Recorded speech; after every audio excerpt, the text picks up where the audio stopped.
say it, I say it again, you've been had. You've been took. You've been hoodwinked, bamboozled, led astray, run amok. This is what he does.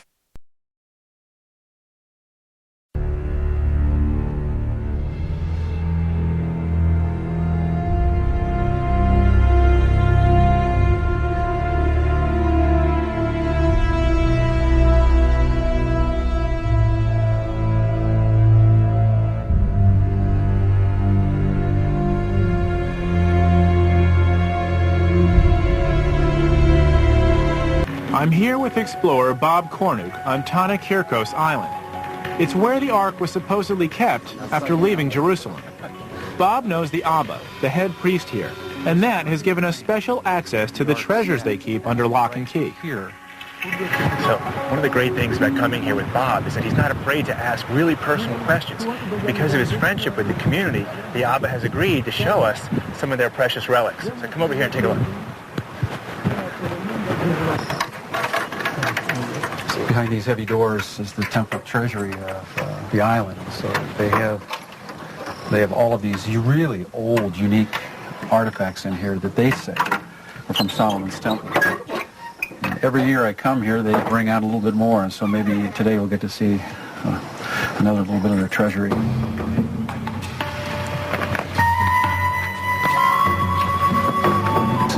This is called a gomer. Gomer. And it's made out of bronze.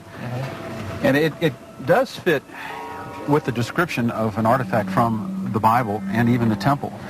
They claim it's from Solomon's temple. This gomer was placed on Bob tells me they placed the gomer on a stand and used it to collect the blood from a slaughtered animal. But what's remarkable about this is that the Israelites stopped practicing animal sacrifice almost 2,000 years ago. I mean, it's hard to know it. It's a tangible link. Where would they have the Temple of gotten Solomon, this? the Jewish people? Of course, this is quite old. You can see. But that's just the beginning. This is a treasure trove of religious relics, and each one seems to take us closer to the true story of the Ark. Moses is holding the 2 tablets of the 10 Commandments on this. They're pulling all kinds of stuff. The monk is now bringing out a couple of pretty interesting objects. They call them meat forks. People were a lot smaller in ancient times, but this is very old, and I think it could possibly have some kind of connection with priestly garments and the sacrifices of the animals by the Levitical priests. Well, the only, from what I know of ancient Judaism, the only person who wore the breastplate was the high priest. But he would have had a plate on the front of this that had the stones of the 12 tribes of Israel. The high priest who wore this was considered the sole guardian of the Ark. Was he the man buried in the rocks on the island? Was he the one said to have brought the Ark here? So if this is here, I mean, all the other stuff says a lot, but if this is here, then it almost requires that the high priest was here. That's compelling. These items were used in Jewish ceremonies. So did Judaism survive here after the Levite priests were gone? What did he say? Did their religion take hold in Ethiopia? It's Old Testament. Really?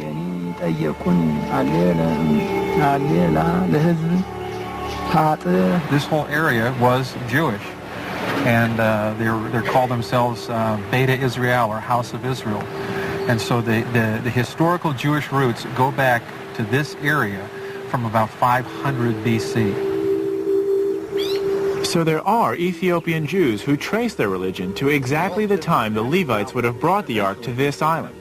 And Bob tells me the Beit Israel practice an ancient form of Judaism even today. Usually when we're in archaeology, we're finding little scraps of pottery, little scraps of evidence. Yeah. But here, it's like smoking guns. It just keeps mounting, and it matches with their oral traditions and their ancient written traditions that the Ark was on this island. So we have all these artifacts that link this island to Jerusalem, Judaism, and the Ark. Concentrated in the shadow of the Soutpansberg Mountains in the far north of South Africa. To the casual observer, they look and live much like any other traditional Southern African community. But if you scratch below the surface, there are some intriguing differences.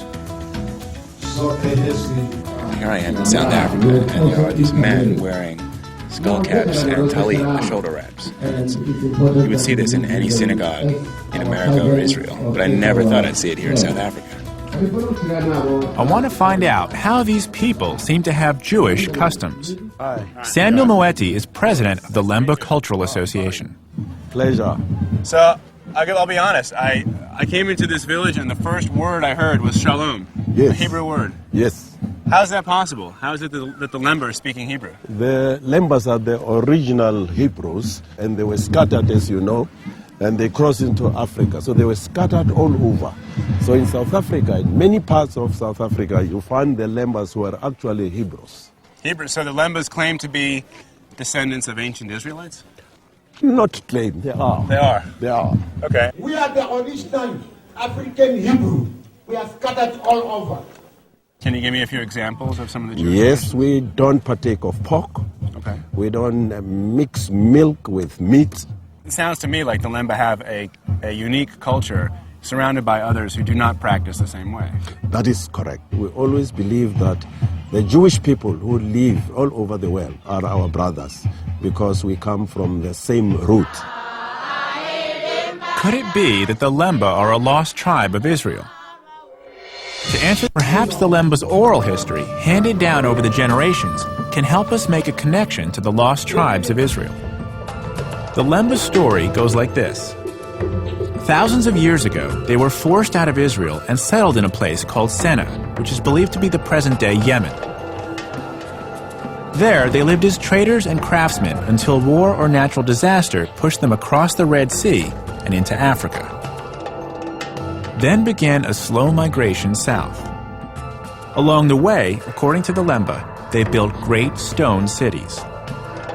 It's a claim that's fascinating. Himmler is convinced that Lemba ancestors did indeed come from the Middle East. I'm excited to get back to the Lemba to see what they make of this. And I've got the perfect opportunity. It's the Lemba's annual festival, and I've been invited. It's hard to believe that these people, who to the casual observer look just like the other African communities they live among, actually do have DNA passed down from Middle Eastern forefathers. This proves that when it comes to race, looks really can be deceiving. This annual festival is a chance for the oral history and traditional songs of the Lemba to be passed on to the next generation. This song tells the story of the Lemba's journey all the way from Israel to South Africa. Having traced this journey, I'm eager to hear what Samuel Moeti thinks about the DNA evidence. So the genetic testing actually proved to the doubters what you and your forefathers have been saying for generations. That must be exciting news. It is. We've seen how science has backed up the claims of the Lemba in the face of years of doubt and prejudice. The archaeological clues, the DNA evidence, and the Lemba's own oral history add up to a very convincing argument. It reminds me that first impressions can often be misleading. It was hard to believe that a tribe of black Africans could be the descendants of ancient Israelites. But that's exactly what they appear to be. Brothers and sisters, they are there. We are not lost. We are scattered. We are original Hebrew.